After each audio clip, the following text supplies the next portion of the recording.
Hello and welcome back to TechnoSearch in YouTube channel. As you can see on the screen here, this is the price index for January 2026, and this just tracks the DDR5, DDR3 and DDR4 pricing in Germany basically. And here you can see the pricing for 8GB DDR5 has risen upwards of 400% from July to Jan, and as you can see from December to Jan just it's 21% uplift, which is bad looking.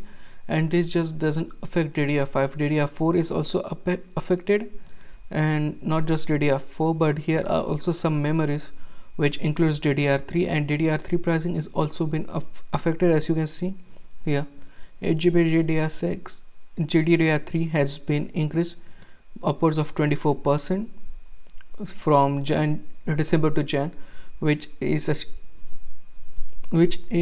significant increase when you consider GDDR-C. DDR3 has been done for a very long time, and DDR5 and DDR4 is happening at this current point. So it's looking pretty bad overall, the memory situation, and the hard drive prices are also getting affected by it. As you can see, hard drive prices have surged by an iconic average of 46% since September. Iconic 24 terabyte C grade Barracuda now $500 as AI claims another victim. So if you want a hard drive in your PC or anything like that, just go and buy it at this current point of time, because later it will be having more pricing. Next up, Gigabyte CEO explains NVIDIA's potential GPU supply strategy.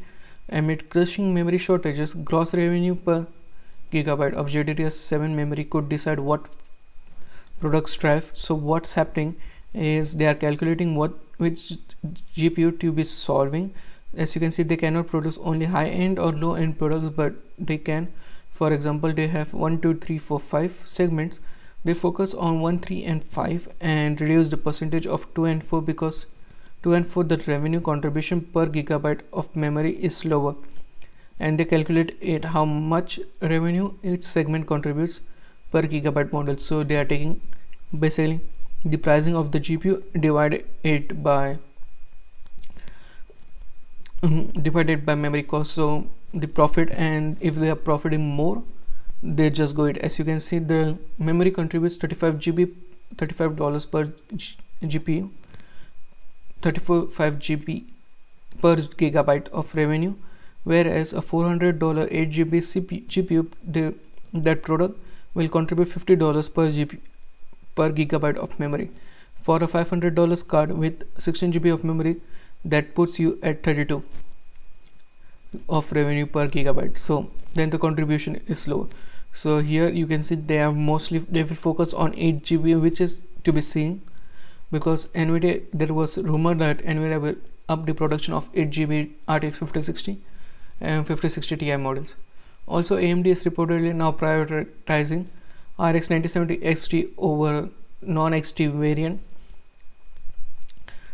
AMD is shifting its focus to RX 9070 XT and not focusing on 9070. This doesn't make the Radeon RX 9070 a very good alternative for manufacturers, and according to our information, its product is not stopped, but the focus is largely on the Radeon RX 9070 XT. So they may produce more of this model in the future at the expense of its smaller brother. On paper, this could help minimize the need for price correction, since the fastest Radeon model is more expensive, so it is affected by the increase in memory prices. So that's the AMD statement for not discontinuing but not making more of RX 9070. And lastly, AMD's Ryzen 7 9850X3D reportedly hits 5.75 GHz with all cores. This is huge. With all cores, it has reached 5.75 GHz. As you can see on the screen here, it has 5.75 GHz on all cores, which is significant, because no prior GPU hit 5.75 GHz on all cores, but it is possible to hit 5.9 GHz in specific tests, but that is not all core overclock. But yeah, that's it from me today. What do you think about this new sound of your thoughts in the comment section down below, and I'll meet you in the next one. Peace out.